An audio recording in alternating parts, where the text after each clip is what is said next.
Greetings to all. Welcome to Future Officers Academy. Today we are going to see the daily current affairs of July 22. Today we are going to discuss the topics of India's garment export was self-inflicted, which comes under GS 3, that is Indian economy. Next, Dyson sphere of energy Divya, which comes under same GS3 paper but under science and technology.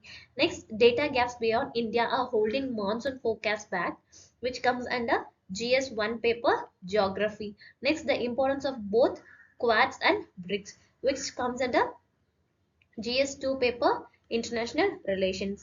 Next, we have to know about important day in news such as National Flag Day in 2024. Next, focus on female employment to counter unemployment. This is the topic of editorial analysis. Next, finally, we will see the mapping. Now we'll move on to the topics. Our first topic is about Indian garment export was self-inflicted. First, we have to know about why it is in news.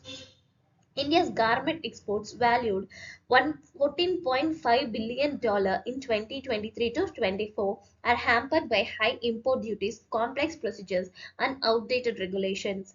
Competitors like Vietnam and Bangladesh have outplaced India with rising imports and domestic supply issues exacerbating the problem. The PLI scheme for textiles has also failed to attract investment.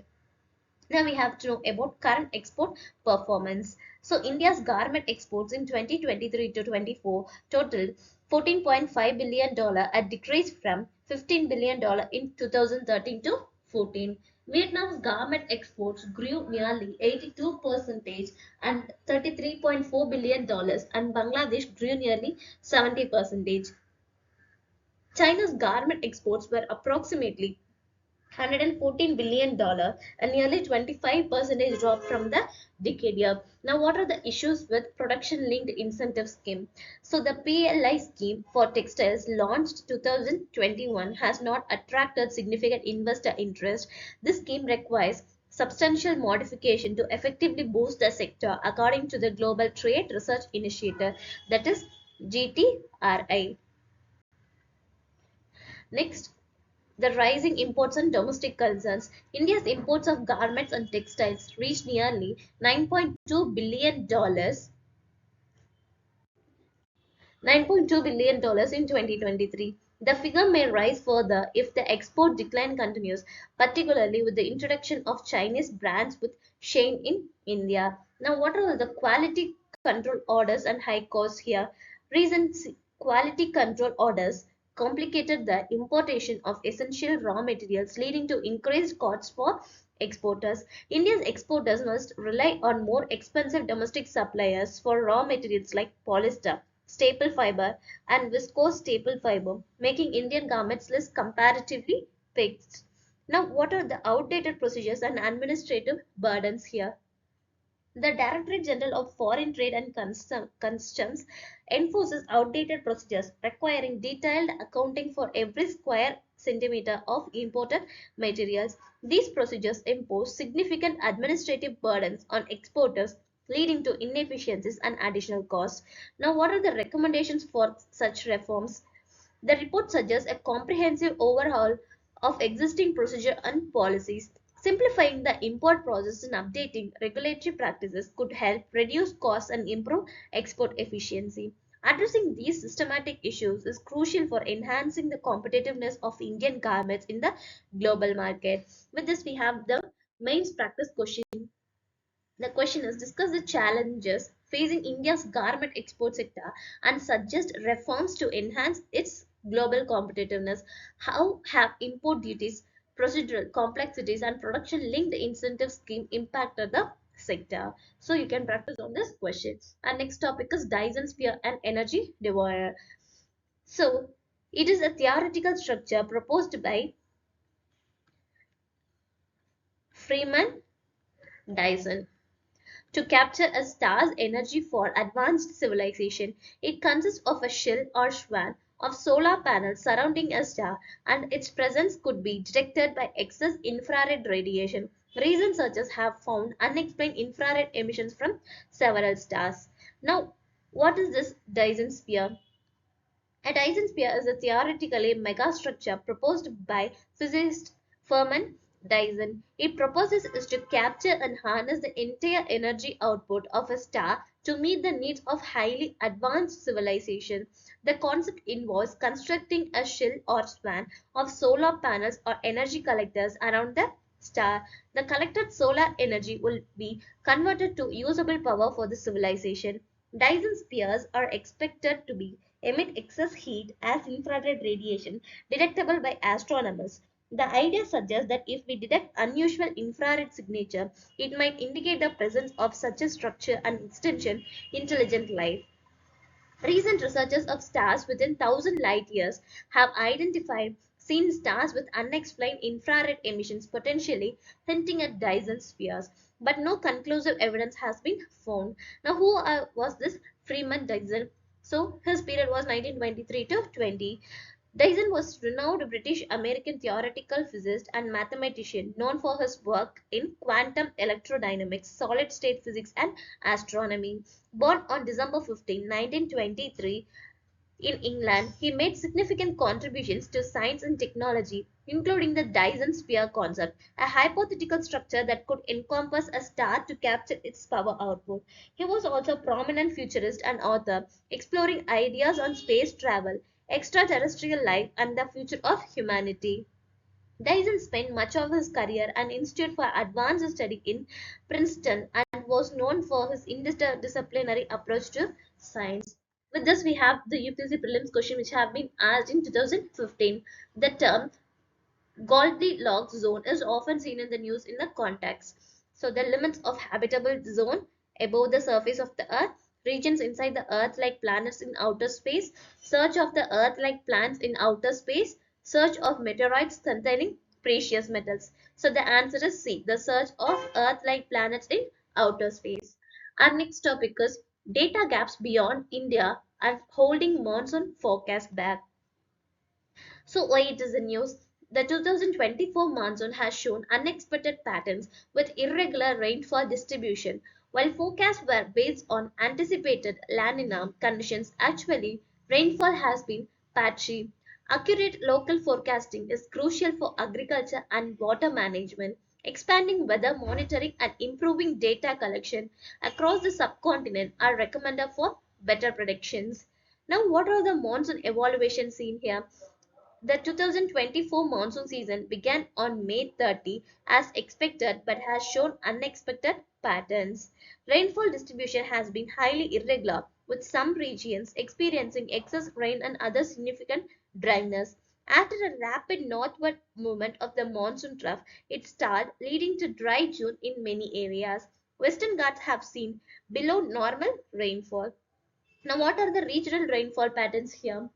An unusual pattern of excess rain has been observed from south to north, while areas like Uttar Pradesh, Bihar, Jharkhand, Odisha, and northwestern India have experienced dry patches. The irregular distribution contrasts with predictions based on La Nina conditions, which seem to be inconsistent. Now, what are the forecasting challenges? The analogy of monsoon system popping like nuts in a kettle illustrates its inherent patchiness of the rainfall.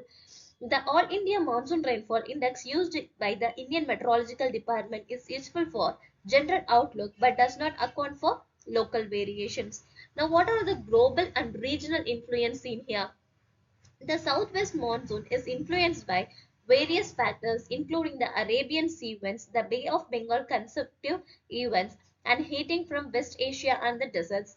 Variability in the monsoon circulation is also affected by heating over the Himalayan foothills, Nepal, Bhutan, Myanmar, and Bangladesh. The monsoon's complexity necessitates considering these border influence for accurate forecasting. Now, what are the data and forecasting limitations? Despite IMD's efforts to improve forecasting, the lack of real-time rainfall data and weather observation from part of subcontinent hammers accuracy. Now, what are the monitoring and collaboration needs here? So, India has historic rainfall monitoring network, but further investments in forecasting infrastructure are needed for improvement accuracy. Better forecasting is crucial for economic growth, food, water, and energy security, as well as national security due to the impact of natural disasters. Extending weather and climate monitoring networks across the subcontinent could enhance safety and reduce vulnerability, benefiting all countries in the region. Now, what are the strategic recommendations given for it?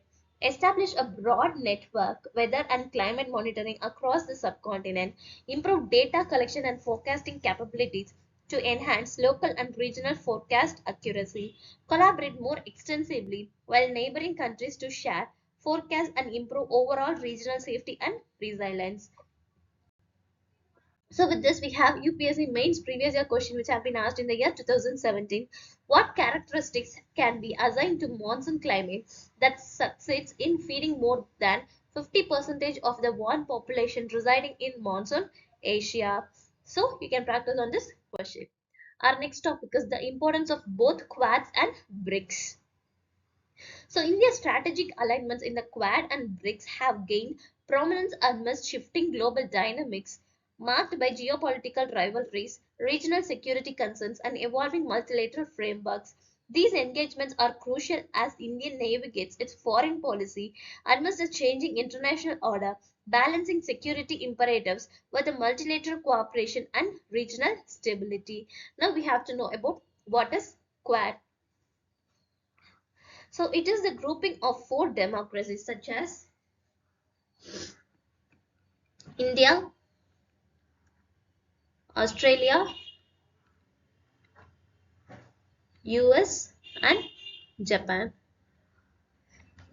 So all four nations find a common ground of being democratic nations and also support the common interest of unhindered maritime trade and security. It aims to ensure and support a free, open, and prosperous Indo-Pacific region. The idea of Quad first motivated Japanese Prime Minister Shinzo Abe in 2007. However, the idea could not move ahead with Australia pulling out of it apparently due to Chinese pressure. Finally, in 2017, India, Australia, and the US Japan came together and formed this quadrilateral coalition. Next, what is the role of India in this Quad? So, India has such a strategic partnership.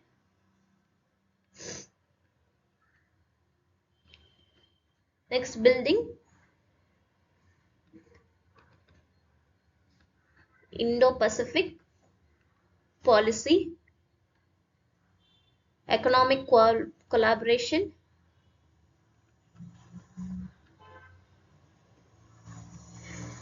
humanitarian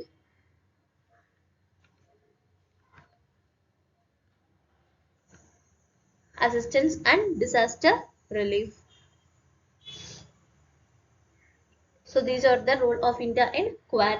With this, we have to know about what is BRICS. So it is an acronym for the grouping of the world's leading emerging economies, namely Brazil, Russia, India, China, and South Africa. So the BRICS Leader Summit is convened annually. The 15th BRICS Summit was hosted by South Africa in 2023 and Russia will host the 16th BRICS Summit in October 2024. Now what are the formation of this BRICS? The grouping was first informally formed during the meeting of the leaders of Brazil, Russia, India and China on the sidelines of the G8. That outreach summit is St. Petersburg, Russia in 2006. This was later formalized during the first BRIC foreign minister meeting in the New York 2006. In 2009, the inaugural BRIC summit took place in Yekaterinburg, Russia. The following year, 2010, South Africa joined to form a group known as BRICS. So, silvering on BRICS, promoting South-South cooperation. So, it is the main thing, and amplifying voices in global governance, fostering economic resilience, exploring alternative financial mechanisms, role BRICS groups in G20 are. So they have consistently pushed for inclusion development issues in G20 agenda. Also, by promoting sustainable development, BRICS emphasized the importance of reasonable financing for green and sustainable development. So that's all from this topic. With this, we have to know about the previous year question papers have been asked 2014. With reference of grouping countries known as BRICS, consider the following statement. The first summit of BRICS was held in Rio De Janeiro in 2009, South Africa was last to join BRICS grouping. So answer is B. Only 2 is correct. Also with this, we have to practice main question which have been asked in 2020. Quadrilateral security dialogue, that is Quad is transforming itself into trade bloc from a military alliance in present times. Discuss. So now we'll move to the next topic, that is National Flag Day 2024. So on 22nd July in 1947, the Constitution Assembly of India adopted the national flag. Now the history of our national flag is first public display in Kolkata, which is done in 1906. So the first national flag of India hoisted in August 7, 1906 in Kolkata at Parsi Bagan Square in Green Park. The flag had three horizontal stripes of red, yellow, and green with Vande Mataram inscribed in the center. The next is the symbolism. The red stripe included symbols of the sun and crescent moon, while the green stripe featured eight half-open lotus. Now, the flag believed to have been designed by freedom activist Sachendra Prasad Bose and Hemachandra Congo. Now the Indian flag in Germany, we have to see that. So in 1907, Madame Kama and her group of allied revolutionaries hoisted an Indian flag in Germany. This event marked the first time the Indian flag was hoisted in a foreign country. Home Rule Movement flag, Dr. Annie Besant and Lokmanya Tilak introduced a new flag in 1917 as part of Home Rule Movement. The flag featured alternate red and green horizontal stripes with the seven stars in Saptarishi configuration. It included a white crescent and star in one top corner and the Union Jack in the other. Now, what is the version by Pingali Venkaya? Pingali Venkaya, an Indian freedom fighter, is credited with the design of the modern Indian tricolor. Venkaya first met Mahatma Gandhi in South Africa during the Second Anglo-Boer War. He conducted extensive research and published a book 1916 that included possible designs of the Indian flag. At All Indian Congress Committee in Biswada in 1921, Venkaya proposed the basic flag design to Gandhi, featuring two bands of red and green to represent Hindus and Muslims. Jawaharlal Nehru's resolution on the national flag. India's first Prime Minister Jawaharlal Nehru moved the resolution. The national flag of India shall be horizontal tricolored of deep saffron, that is kesari, white and dark green in equal proportion. In the center of the white band, there shall be navy blue wheel representing the chakra.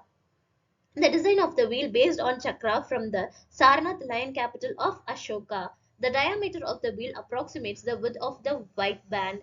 The ratio of the width of the length of the flag shall be 2:3. Next, the motion was adopted unanimously by the assembly. With this, we have the prelims question which have been asked in 2023. Consider the following statement in respect of the national flag of India according to the Flag Code of India 2002. The statement one is one of the standard size of national flag of India 600 mm, that is to 400 mm. Next statement 2 is the ratio of length of the height width of the flag shall be 3:2, but it has 2:3. So the answer is D. Statement 1 is incorrect, but statement 2 is correct. So same are 3. So our next topic is editorial analysis. Our topic of editorial analysis focus on female employment to counter unemployment. In Lokniti, that is CSDS, pre-poll survey and the Indian Employment Report 2024 highlighted the significant employment challenges in India, particularly rising unemployment and underemployment. Despite a low female labor force participation rate, recently trends show an increase presenting opportunities for targeted employment generation for economic empowerment for women. The difficulty in getting jobs and inflation were significant issues affecting the results of Lok Sabha elections in 2024. Now, what is the female labor force participation rate? Here, FLFPR stands for female labor force participation rate.